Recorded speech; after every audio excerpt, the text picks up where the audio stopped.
So I unfortunately wrote out all of my answers before I did this video because I didn't realize until the very last second that it was a video. So I'm kind of going to read off what I have. So the very first question is, why little blue and little yellow? Why not turquoise and little maroon? What are the effects of this aesthetic choice? So I think blue and yellow were chosen because they're both primary colors, which means they're also very calming colors. Unlike red, that's very alert. Yellow and blue are very I'm just going to use the word again, calming and tranquil when you look at them.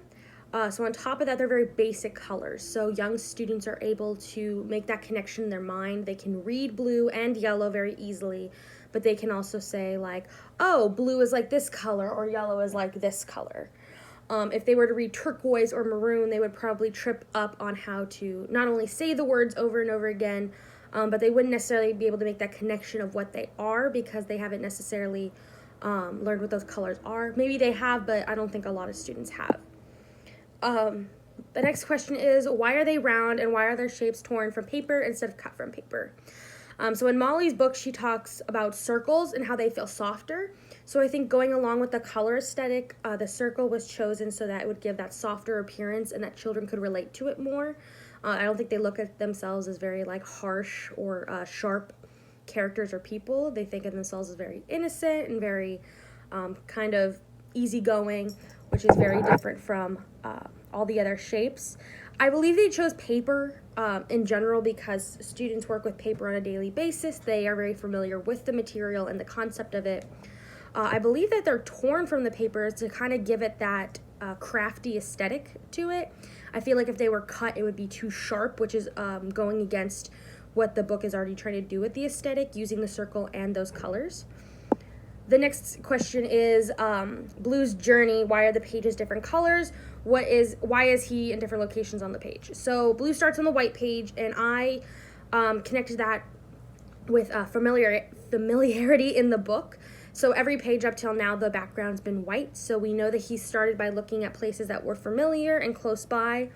The next place that he went was a black background. So in Molly's book, she talks about how black can mean like the absence of the sun or just a completely different area. I personally think that these are opposite ends of the color spectrum. So it's kind of showing that he really tried to look everywhere. And then that next page, it's like a dark orangish color. To me, this just indicates that he's, really going further out of the norm to look for his friend.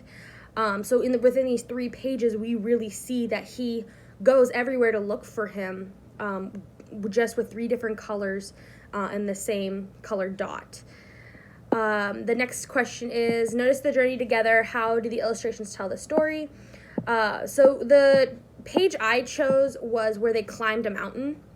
I chose this page because, so the first thing we see is like this black abstract triangle. It kind of has rigid edges. And then there's that green dot that's, going on top of it. So in Molly's book, she talks a lot about how shapes can indicate different locations without even being described. So what she uses was these narrow rectangular shapes, and they're black just to indicate a forest. And before she even tells you that it's a forest, you can kind of tell, oh, these are a lot of trees together, just because that's how our mind kind of connects those two. So with this page, before it even said they were going up a mountain, I saw that the circle is like 2/3 up this shape, that it was very rigid, and to me, my mind said it's a hill or a mountain of some kind, especially due to that incline as well.